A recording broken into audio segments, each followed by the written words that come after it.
Assalamualaikum. I'm Nuraini binti Ahmad with another three members, which Zuhaira Afifa, Loshini and Kiribasini. In this video, we will explain the petroleum system animation. Hi, let's see about oil and gas formation. These foods like oil and gas took millions of years to form. About 2 billion years ago. Marine organisms like algae and microscopic animals and plants died and settled on the ocean floor. Beneath other sediments in the ocean and in the absence of oxygen, these fossils changed into a substance called keratin.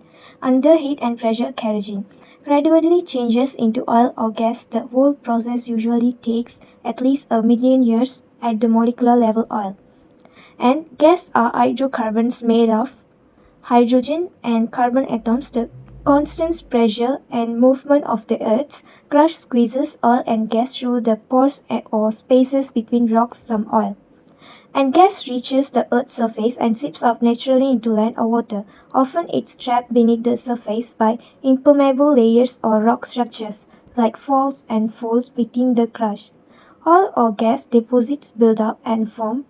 Reservoirs are like vast sponges filled with oil and gas that they can be as large as a city. Next, I'm going to explain about the source rock.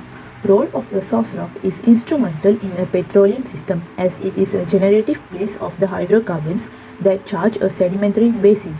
Oil and gas are formed from organic matter such as dead plants and animals. The main characteristic of a source rock is to contain fossilized organic matter. These conditions require particular depositional settings. First, production of organic matter is needed in the area, as a depositional environment of the source rock is usually aquatic. A low water column is needed for the organic matter to be deposited. In addition, isodimentation rates and anoxic conditions are needed to preserve the organic matter.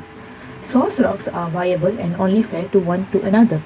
They have been classified into three types. Type 1 source rocks, in which the organic matter is mainly used by algal origin. The lipid-rich source rocks are generally deposited in lacustrine environment. They tend to be the best crude product source, but their production is limited. Type 2 source rocks, in which organic matter is in use by phytoplankton. They are deposited in marine environments. They are produced by oil and gas when terminally cracked during deep burial. Type 3. The organic matter comes from vegetable debris, which means they are of terrestrial origin. They are deposited in deltaic environments.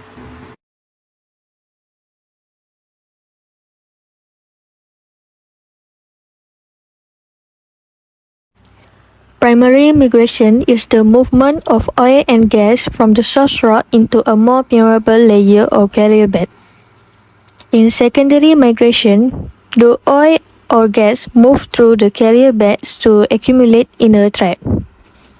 The distinction is very important because the processes is involved in the two cases are very different. Secondary migration can occur over a great distance. It involves the movement of hydrocarbon droplet through a continuous water-filled pool network and is fairly well understood. Primary migration is probably limited to a distance of a few hundred meters at most, and involves complete intersection between the free pore, water, petroleum, and clay mineral surface that structure the water adjacent to them.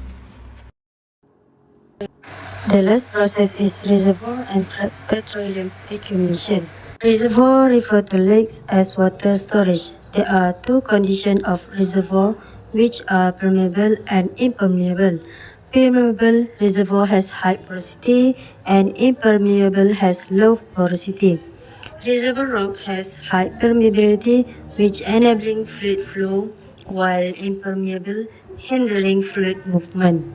Permeable rock and impermeable rock relationship like a tightly sealed container. The permeable rock holds the valuable hydrocarbons, while the impermeable rock ensures they remain trapped and don't dissipate, making their extraction possible. There are four petroleum traps types, which are incline traps, salt dome trap, fault trap, and stratigraphic trap. We use example of anticline trap for illustrate the journey oil and gas.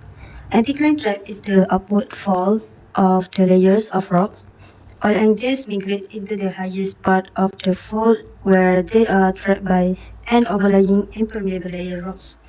This involves the buoyancy concept, which oil and gas being lighter than water, so naturally it rises within the rock formation.